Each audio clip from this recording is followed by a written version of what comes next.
Now listen carefully and answer questions 1 to 10. Hi, Lisa. How are you? You look a little puzzled.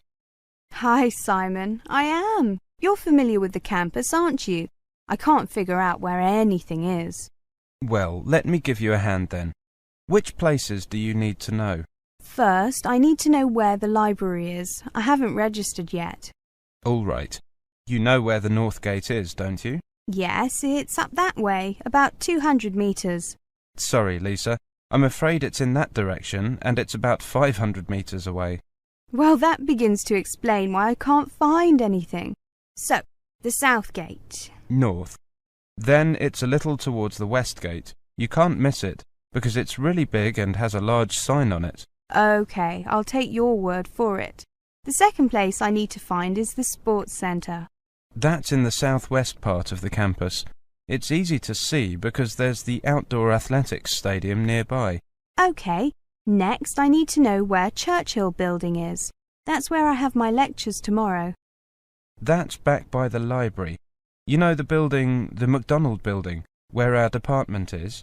Yes, that's right by the East Gate, isn't it? Right. Well, the Churchill building is opposite. Well, almost opposite that. Not that small building directly opposite? No, the larger one beside it. Got it. OK, last one. Where's the cafeteria? I know it's next to the bookshop. And can you see the bookshop? Well, hang on. It's right there, here in the centre of the campus. A great central location, if you ask me. What time is the library open? It's open from 8 a.m. until 10 p.m. And the cafeteria? 8 a.m. until 7 p.m. Is that every day? Someone said that it isn't open so long at the weekends. No, it's every day. And the sports centre? Now, if I remember rightly, that opens at 7 a.m. and closes at 9 p.m. But the outdoor athletics field can only be used during daylight hours, since there's no floodlighting. You play sports, don't you, Simon? I do. I've signed up for the football team trials this coming weekend, and I was on the athletics team at school. When are the trials? I don't play football, but I enjoy watching. They're on Saturday, starting at 10 a.m. The organisers said that we should expect to be there until mid-afternoon, probably until around 3. Well, I've got things to do in the morning, but I'll come along after lunch. I hope you survive until then. So do I. I think that in the morning they'll be aiming to sort out the people with ability from the no-hopers. Then, in the afternoon, they'll be sorting out who's the best. OK, well, good luck with that. I'll see if Leslie wants to come along. OK, see you Saturday. That is the end of section 1. You now have half a minute to check your answers.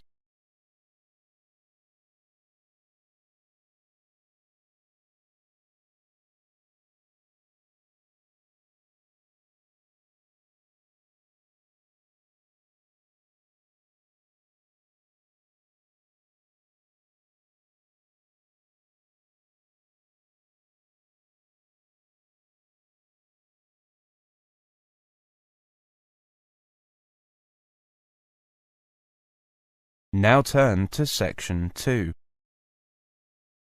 Section 2. You will hear a presentation on living in London. First, you have some time to look at questions 11 to 20.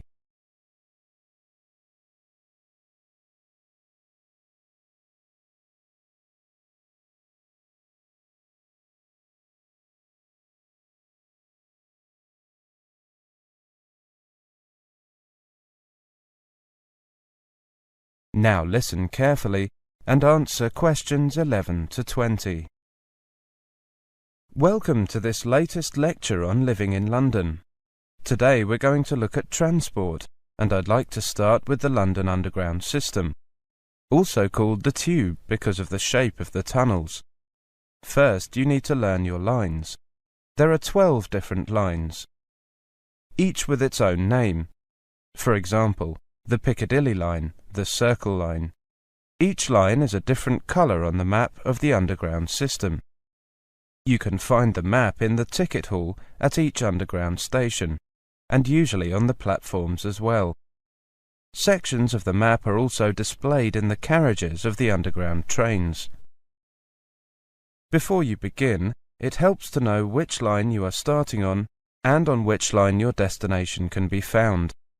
If they are on different lines, look at the map to see where the two lines cross, and note the name of the station where they meet. That is where you have to change trains.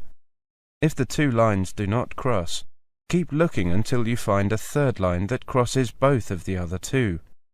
Then you will need to change trains twice. You can buy a ticket from one of the automatic machines or from the ticket office. Either way, you need to know the name of the station you are going to. You also need to know whether you want a single ticket, which is valid just to get you to your destination, or a return, which gets you there and back again. Fares are based on a zone system. The more zones you travel through, the more expensive your fare is. There are 6 zones, with Zone 1 covering central London and Zone 6 covering the outskirts of the system, including, for example, Heathrow Airport. Most of the underground maps show which stations are in which zones. A single ticket for travel through all 6 zones currently costs £4. Depending on how far you are travelling and how many journeys you need to make, it may be cheaper to buy a one-day travel card, which gives you unlimited travel on all London Underground and bus services. The day you buy it. A one-day travel card covering all 6 zones currently costs £8. You can also buy an Oyster card. This is the best option if you are going to be in London for a long time. You get a discount on all tickets, usually about 10%. And you don't have to queue to buy tickets. Just buy credit for your card and then use it as directed when you enter and leave underground stations at the start and finish of your journeys. At underground stations you must pass through an automatic gate. Put your ticket into the slot to the right of the gate. When the gate opens, pass through. As you pass through, your ticket will pop up from another slot on the top. Pull your ticket out and take it with you. You need it at the end of your journey. This is the same procedure for travel cards. With Oyster cards, you hold your card over the card reader at special automatic gates. If you have baggage with you, you can go through a special larger gate where you can pass through more easily. Show your ticket to an attendant and ask him or her to let you through this gate. Most stations have long escalators leading to and from the trains. Try to stand to the right-hand side, leaving space for people to walk past you on the left. When changing trains, get off at the station where the line you are on crosses the line you need. Follow the signs for the line you need and the direction you want to go in.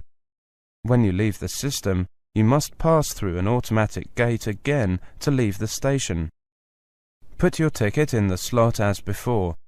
If you bought a return ticket or a travel card, your ticket will pop up for you to collect again, so that you can use it later.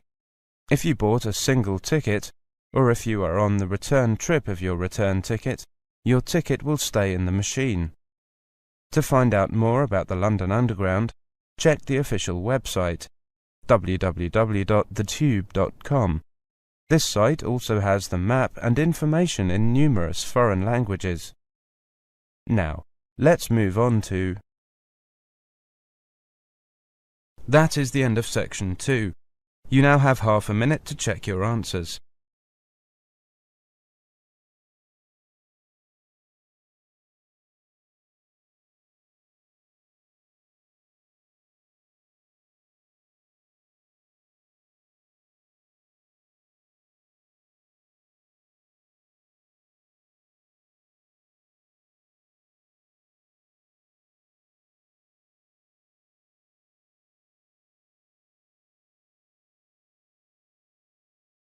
Now turn to section 3. Section 3.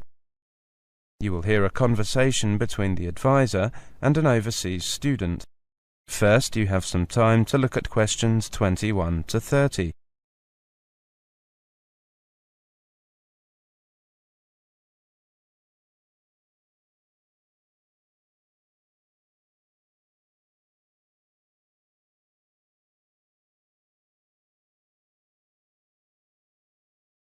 Now listen carefully and answer questions 21 to 30. Good afternoon. How can I help you? Good afternoon. My name is Helena Schwartz. I have an appointment at 3. Ah, yes. Come in. Please take a seat. Now, what can I do for you? Well, I need some advice about my studies. I'm a foreign student from Germany, and, well, I heard that this is the place to come. It certainly is. So, what kind of problems are you having? It's quite normal for students to meet problems, particularly overseas students who might not be familiar with the British way of life or education system. Well, my first problem is the workload. That's a common problem, even with British students. It seems to me that the biggest difference between university and secondary school is that university students have to do a lot of work on their own, and it's sometimes useful to get advice on how to take control of your time and work effectively. You're right. The obvious thing to do is to make a schedule and stick to it. Bear in mind that there is enough time to do the work and enough time for extracurricular activities. You mean that I shouldn't overload myself? Right. But moreover, be careful to spread your work out over the weeks and months. Don't do anything for a while, then get worried because you have little time to get assignments finished. Yes, that's clear. We get a lot of students coming to us with that problem, so we've produced a leaflet about it. You should have received one during orientation, but sometimes, well, here you are. Thank you. I'll read it carefully later. Okay, and feel free to come back if you have any questions about it. Okay. My second problem is with research.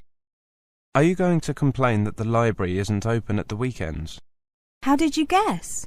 We get so many students complaining about that. We're trying to get that changed, but, well, to be honest, the library staff already work long shifts, and unless we can get extra staff, the library has to remain closed at the weekends. I understand, but... I know. It makes organising your time even more important. Make sure that you get all the books you need from the library before the weekend. Then devote some of your weekend time to making notes from the books at the weekend. The problem is that I'm easily distracted when I'm working at home rather than in the library. Well, an alternative strategy is to work longer hours during the week, when the library is open, and do no work at all at the weekends. Sometimes it's very useful to forget about studies for a day or two each week. Yes, that might be better for me. I can concentrate on my work in the library and then leave the weekends free. Also, I have some problems with my essay assignments. Could you have a look at these and tell me what you think? Certainly. Ah, I see. Well, even if you plan your writing carefully, this can come to nothing if the assignment doesn't actually answer the question. That really is the most important thing to remember. You must read the question extremely carefully and give it a great deal of thought before you even start planning or writing your first draft. It's also essential to check your work for errors. Everybody makes them, and they can influence the professor marking the work. So always take time at the end to check what you have written. Many overseas students ask a British student to check their work for them. I have a short list of people who will do this for a small fee if you'd like it. That's okay. I have several British friends. I'm sure I can bribe them to check my grammar and spelling. Good. Anything else? Yes, there is. I find it hard to keep up sometimes in lectures. Do you have any tips for me? I was thinking of recording them using an MP3 player. Then I can listen to it again afterwards and... Well, a lot of people find them useful, but some people point out that you might never actually have time to listen to the recording again. Something else you could try is checking your notes with a friend after the lecture. Go for a coffee or something. Yes, that's a good idea. Thanks. Thank you very much for your help. That's what I'm here for. That is the end of section 3. You now have half a minute to check your answers.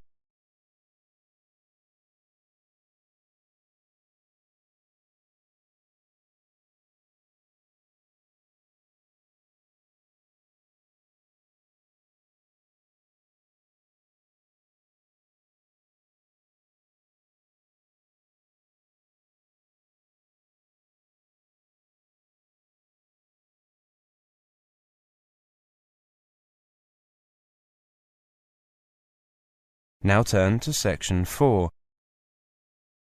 Section 4. You will hear a monologue on the subject of volunteer work in Africa. First, you have some time to look at questions 31 to 40.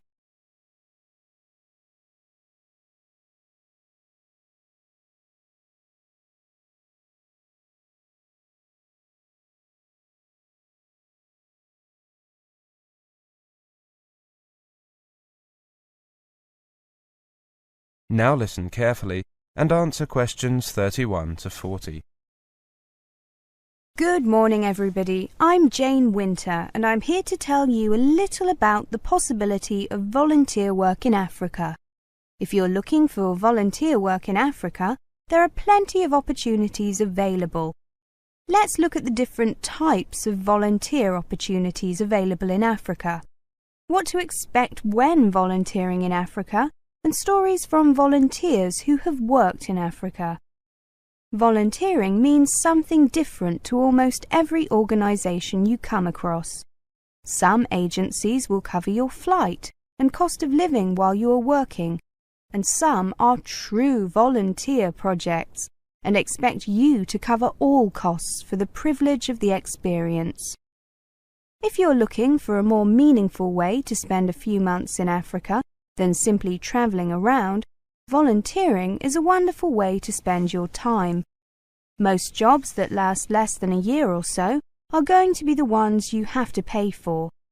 Jobs that require a commitment of more than a year will often offer a basic stipend to cover some of your costs. Whether you get paid and how much you get paid will also depend on your skills and how much they're in demand. Most paid volunteer opportunities in Africa are available to those who have a university education and/or a practical skill. Engineers, doctors, nurses, environmentalists, emergency relief personnel, and teachers are among the most asked for by volunteer agencies. If an organisation doesn't require you to have specific skills, then you will usually have to pay your own expenses as a volunteer. In general, most organisations working in Africa try and recruit as many local people as possible, rather than foreigners, since the project should continue long after you have returned home. So don't take it personally if your intention to help people in Africa is rejected. It may just be that a local person is better suited to the job. What should you expect when you volunteer to work in Africa? Conditions are usually basic. Most volunteer opportunities take place in rural areas, where you may not have ready access to running water and electricity. Housing can be very basic, and you will likely be staying with local families. A word about cultural adaptability. As in most countries in the world, rural communities are usually more traditional than urban centres. As you will be working closely with the local population, you will have to dress and behave in accordance with what is acceptable locally. The general pace of life and work is much slower than in the West. Don't expect any organisation to run efficiently and without glitches. Getting sick can be a problem. If you're spending more than just a few weeks in Africa, especially sub-Saharan Africa, your chances of getting malaria or bilharzia will also increase. Make sure you take all the medicine and precautions you need. The organisations you work with should brief you about health issues, and don't forget that local nurses and doctors will have plenty of experience with these common afflictions, probably more than your doctor at home. Initially, you may also have some problems getting used to different food and water.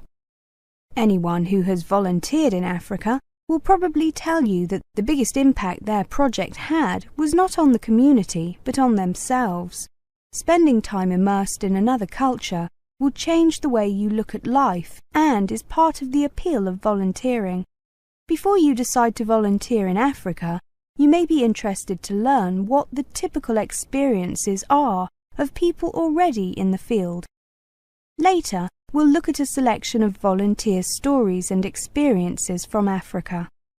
There are many volunteers and travellers who keep online diaries of their experiences.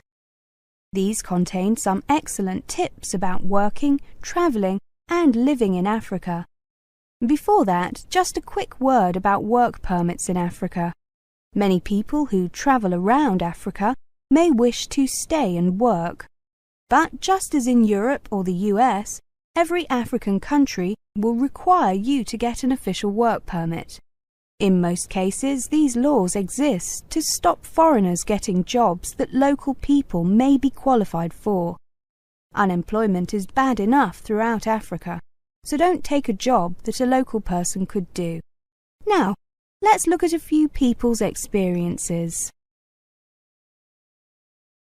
That is the end of section 4. You now have half a minute to check your answers.